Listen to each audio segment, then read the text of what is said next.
Hello, and welcome again today to Time with Alumni.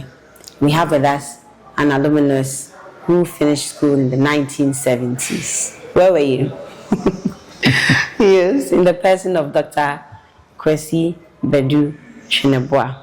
So I'm not going to say so much about him. I'll let him tell us about himself, when he enrolled here, what this place looked like. I just took him around a bit and he's saying, well, a lot has changed.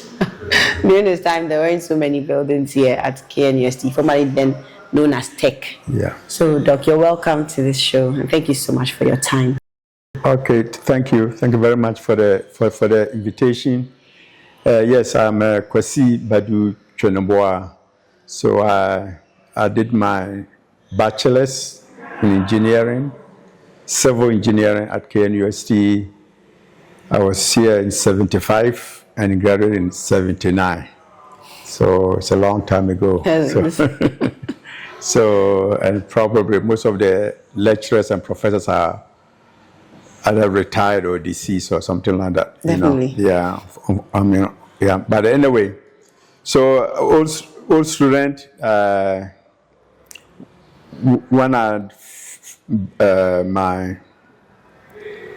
I'm a bachelor's, you know, when I graduated, 79. Those was also, some of you may know, those were 78, 79.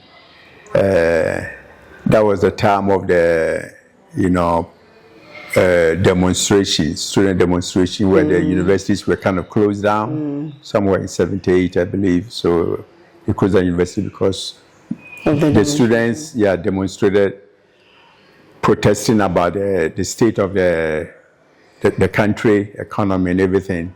And that's why we had a military regime that time, you know. But anyway, so we closed the universities, and somehow we managed to come back and do some kind of program, crash program, to be able to graduate, for us to kind of graduate in 79. Upon graduation, I had an opportunity to go to Zurich, as Switzerland. Yes. So a professor invited me, or actually I wrote to a professor in Switzerland that I wanted to come in and get some kind of, there is a training, you know.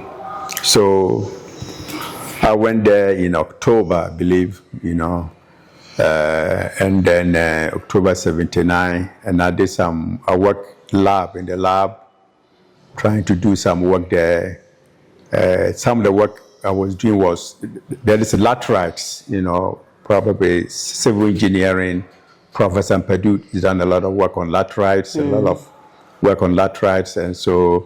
and the professor was interested in laterites because one, Gidigasu, there was a famous Gidigasu, his son now is a professor now at the School of Geological Engineering. But the original Gidigasu, he had written a book on laterites, and so a lot of people were using, probably more outside Ghana than we knew more about it, you know. So anyway. Is his son the one, the geological engineer you're talking about here? Yeah. Oh, his dad was a professor. I think he was at the Biden Road Research Institute. Yeah. Okay. So yeah. But anyway, so I did some work there. Part of the research work was maybe to use it and come and kind of get a master's degree here, you know, KNUST. But at the same time, I was also looking at other opportunities. So I got an admission to some university in United States, you know, Arizona State University. So where I went there and I did my master's program there. And then somehow I was more interested in research and kind of further studies. So I went to University of Florida to do my PhD. Okay. Okay, so I finished my PhD in, it is, 7, I believe, so 1987. And then since then, I work with a company. I work with one company for so many years, and I just retired, last year. Which company? The company name is Geosyntec Consultants. Okay. It's a geo-environmental company, so consulting firm. It's geotechnical and environmental, but now it goes beyond that. But so most of the work I work on, the company started more like a geosynthetics company. That's why the conference we just had is called a geotechnical and a geosynthetics conference. And the geosynthetics are man-made, materials that we use to help to build, okay, to kind of supplement or complement soil on earth material.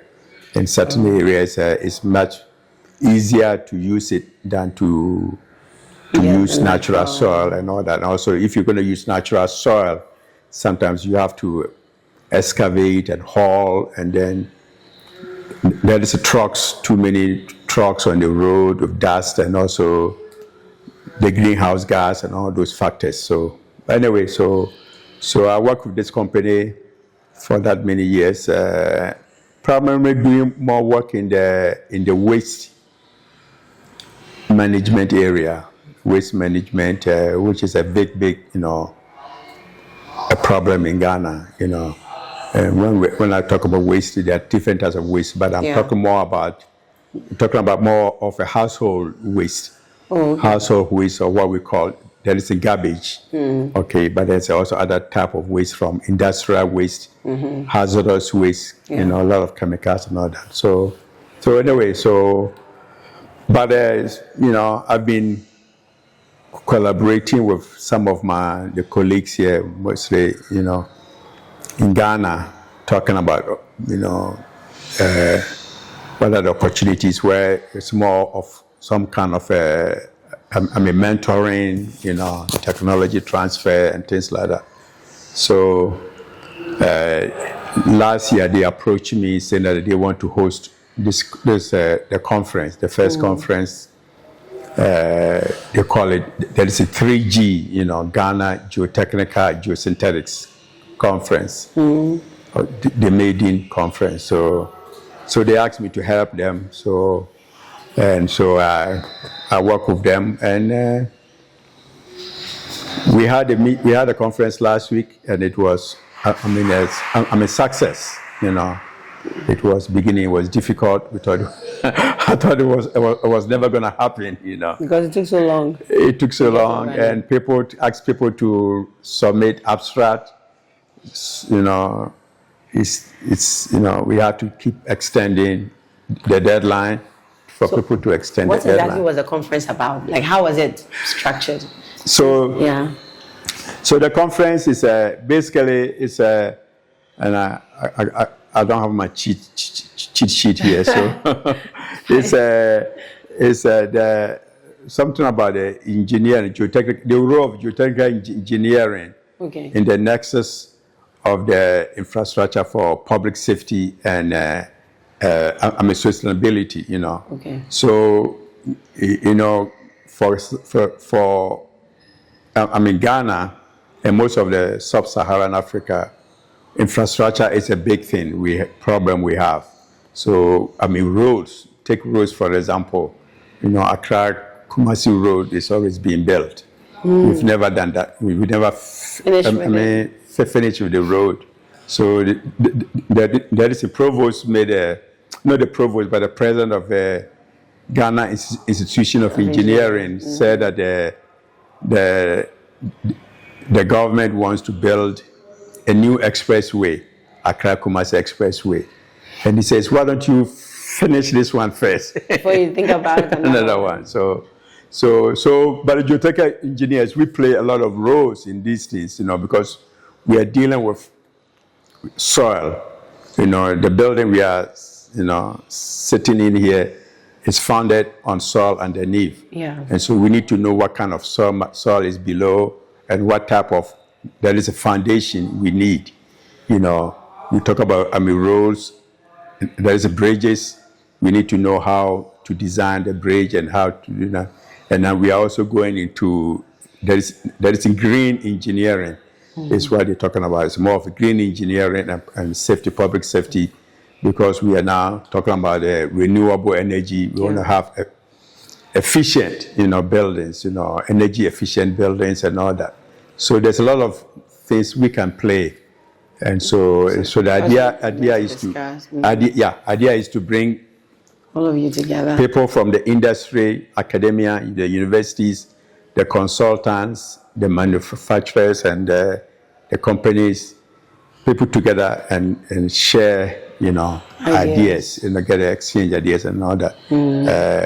So it was a success. We probably, this being the first, so it was kind of a little bit challenge, but at the end of the day, I think it was good.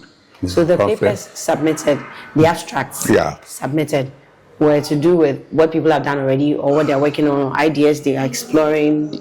What exactly was it? Yeah, typically when you conference things, we like to see some work have been done. Okay. So they submit abstract and say that this is what they're going to talk about, and then we review. But if it's some research, somebody do research and they haven't really got the results yet, it doesn't tell us much. It gives us an idea. So mostly it's part of the work that they've it's done. Already done. It's done. So most of the papers were presented by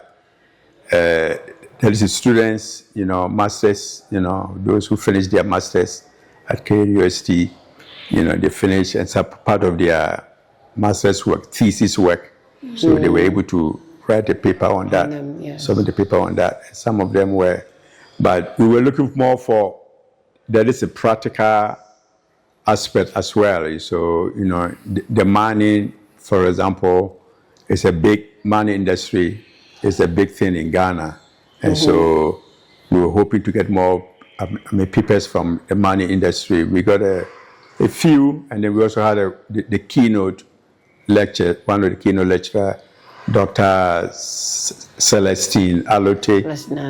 Celestine Alote, she was for Goldfield, so she was able to come in and tell us exactly what the Ghanaian geotechnical engineers need to do to be able to get more into the industry, to get more work.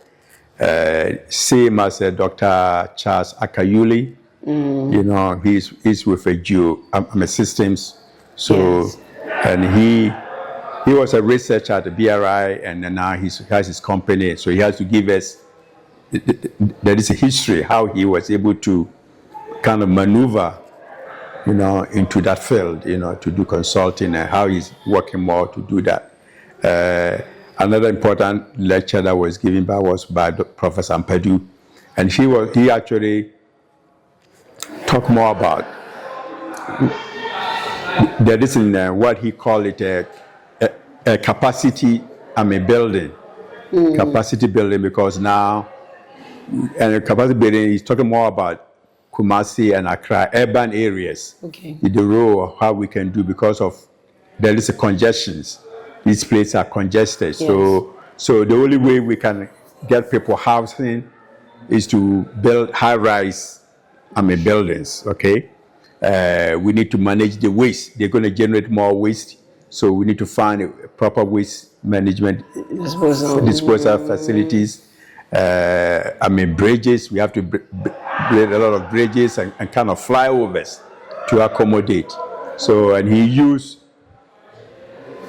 Singapore as an example, how they've been doing things in Singapore, which Ghana and Singapore basically, had independence. We around the same. We are basically, we are very, there is a sister country, or you call them somewhere, but they are far ahead of us while we are behind, and things like that. Yeah. So anyway, Anyway, I'm talking more about it, so go ahead. That's fine. So now we would like to know just a bit more about you when you were on campus. Yeah. If you can remember as far back as the 1970s. Yeah. Which hall were you in, and what was it like for you? Academic life, social life? I was in Queen's Hall. Okay. Okay, so, and for some people, so the year 75 was the first time they started to, what is the word? They brought some of the females, They students integrated the hall from Africa Hall to into Queen's Hall. Queen's. Queen's Hall was the first to do that. So I was in Queen's Hall. So when I think the first year was, first, the second year, I think most of the ladies were in the annex, the floor, the bottom floors, up to 4th floor or something like that. And then some of the guys were up, some of them were also inside in the main hall itself. So that's when the integration began. But I understand now it's a whole different story now. It's mixed everywhere. It's mixed everywhere, yeah. But our time that was even like a like a no-no. It was still a no-no, but it's been done. Yeah. Okay. So I was in Queen's Hall. I studied engineering, like I said, civil engineering. And did you have a balanced life, if you say, a balanced academic and a social life, or you were one of those who didn't do social so much? I did social, a little bit social life, that I did, but obviously our time to the education system, I understand, is changed now. Our time, we used to take only one exams at the end of the year. Okay, you were. Okay. So we did they call something called a midterm or whatever the word was, but it didn't count. Yeah. You see, it didn't make anything. So if you are sick, for example, and you couldn't do well in the exams, it had an effect on your performance, your career. So you prefer the semester system to that? Oh, well, yeah, definitely we need to change and we need to improve than what we used to have. That one wasn't good. I like what now, even when I went to the US, that's when I found out that you do homeworks and other things and they all count. Okay. Towards the grade at the end of the year. It's not only the final exam, and then they grade on curves and things like that, they call it, while, here you just had to take one exams and you had to pass. And if you didn't pass, then that's it. You either had to come and retake it, or if you fail 2 or so, then you may have to repeat the class. The year, the whole year. You have to repeat the year, or if you did, some case, worst cases, you are expelled. It's not expelled, it's the wrong word. Withdrawn, but you have to leave campus and find a way to kind of study while on your own. And when the exams come in, you come in and pay to come and take the exams. So there was no types of the networking system. Now, of course, we didn't have internet and everything and things like that. The computers were not there. We only had the computers center there with all these big machines and the punch cards. I don't think you know the punch cards. No, I don't. You don't know the punch cards. So those were different story, different centuries. So even when not only even the university and also we used to use what is called a log book. We had a book with all the formulas and certain things. Like you want to do a square root or cube, whatever things, you have to go in and find that and figure it out and use it. Now you take your pocket calculator and you punch it and you get Life is much easier. Yeah, then that one disappeared. Then what is called there is a slide rule. Okay. Slide rule. You pull it out of the you pull out and then you use that to solve the problem. So from there we went to pocket calculators and scientific one. That was what they had, And now, of course, now you can use your phone, Android or iPhone, whatever, and it tells you everything. So it was different. So it was hectic, but we still, we still have some social life we have to enjoy. We can't just, You can't just do all academics. Study all the time, Yeah. you know. So yeah. Was it during your time that Prof. Wright was here? Yes, Professor Wright was the head. Is that what you call it? The head of civil engineering. Yeah, head of the So department. yeah, Department of Civil Engineering. So Professor Wright, Professor Kumaple, you heard the name? Yes, Okay, the Kumaple Kumaple. Auditorium has been named. Yeah, okay, yeah, Kumaple, geotechnical. He was teaching soil mechanics and geotechnical engineering. Professor Ben George. Okay, Ben George taught that is in structures. Ben George. And then Prof. Levine, were you here when he was here? Levine. The Israeli. No, there was an Indian guy who was teaching environmental, Bangari or something, for the name, yeah. And then there were some few people also coming from BRI to teach. Okay. So one is Riverson. So I got to meet him in the US. So he went back to do his PhD. So he was teaching transportation, highways. Dr. Kwenu, and then who else? Yeah, there was some of them. Yeah, Some are gone, some are gone. some. Yeah. Interesting. Yeah. So, but yeah, so it was totally different. Yeah, and also in our time, or the second year, that's when they started opening the geological engineering department. Okay. Yeah, see, that time there was only civil, but then a lot of people wanted to study civil engineering because they found out that that's where apparently, you know, the money was. The jobs, okay. So the money or the jobs were. So a lot of people were studying. So I forgot the professor's name. He was part of the civil, but he was more in the geological mining area. So he was able to convince the university to open the program. So most of my colleagues, they studied geological engineering and all that. Yeah. But then we had mechanical engineering, electrical, a geodetic, chemical engineering also started around that time, if I remember. Yeah. But now I don't know. Now you have so many of them. I have many more. I mean, petroleum engineering and all that. We didn't have those. Biomedical engineering. Aerospace engineering. Yes, we have so many different kinds of engineering. Yeah. So, okay. So. Oh, thank you so much. Okay. It's been a good. Yeah, it's okay. Interview. It seems like your era was a long time ago, but still the things you did sound a bit familiar to what is still happening here. Yeah, no, and the campus is grown. It's definitely much. Yeah. I'm sure your numbers were smaller though in class as compared to what we have today. How many do you have? What is the total number of students now? Graduating class are about 1,005. 1,005. Yeah. Okay. In engineering as a whole? No, graduating class is like final year students. Final year students. Okay. Yes. Yeah. Okay. Yeah. Is way more. I think, if I recall, civil maybe there is 30. Students. Wow. 30 students, or so. If I recall, 30 or 40 students. That was good.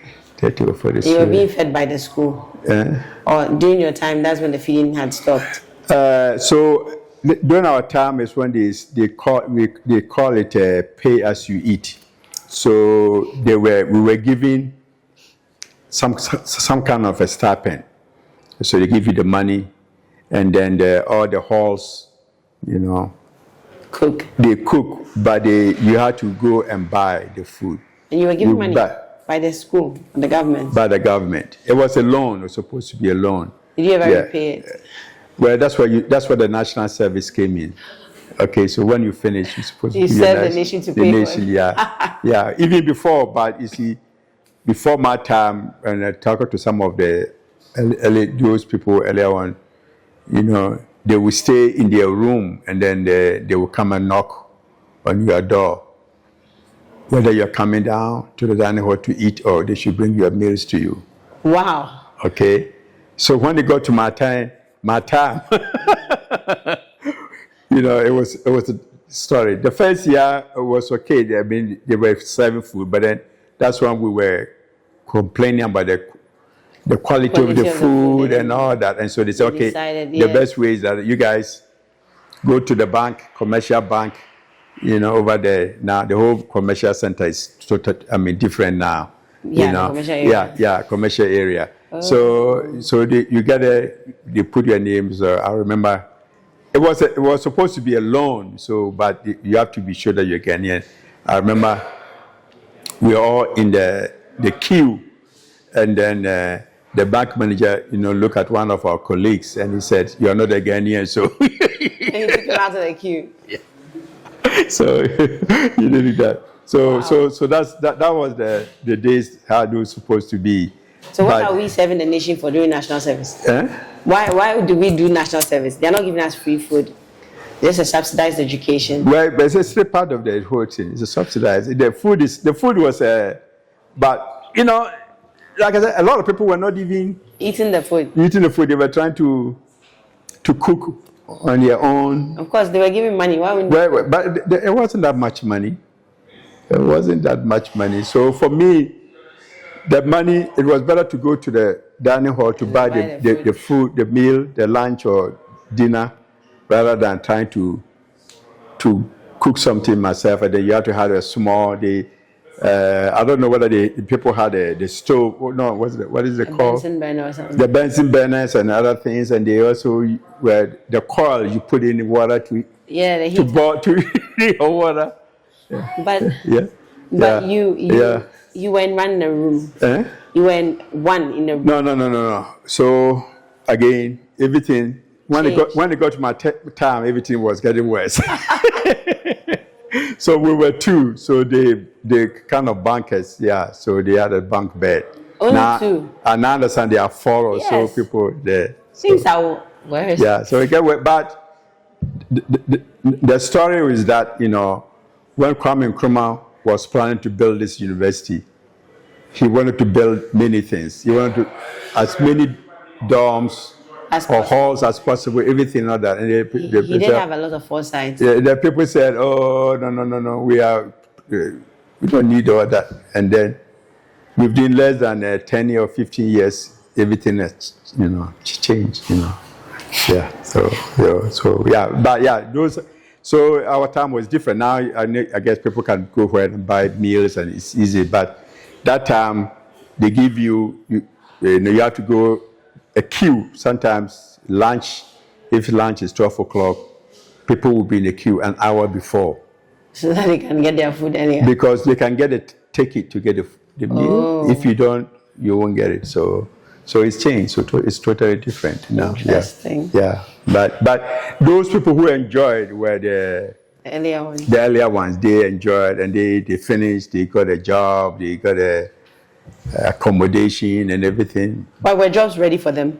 Yeah, because at that time there was not many jobs around. I mean, especially after the independence, they were trying to. Kwame Nkrumah wanted us to become, independent, fully independent. So they were so those people do enjoy. But others, even our time, it was whether it was like whom to be able to get a job and things like that. It's now worse. Yeah. So now you're bad. It's which is bad. So that's where we definitely need to do more. Where we need to have more entrepreneurs.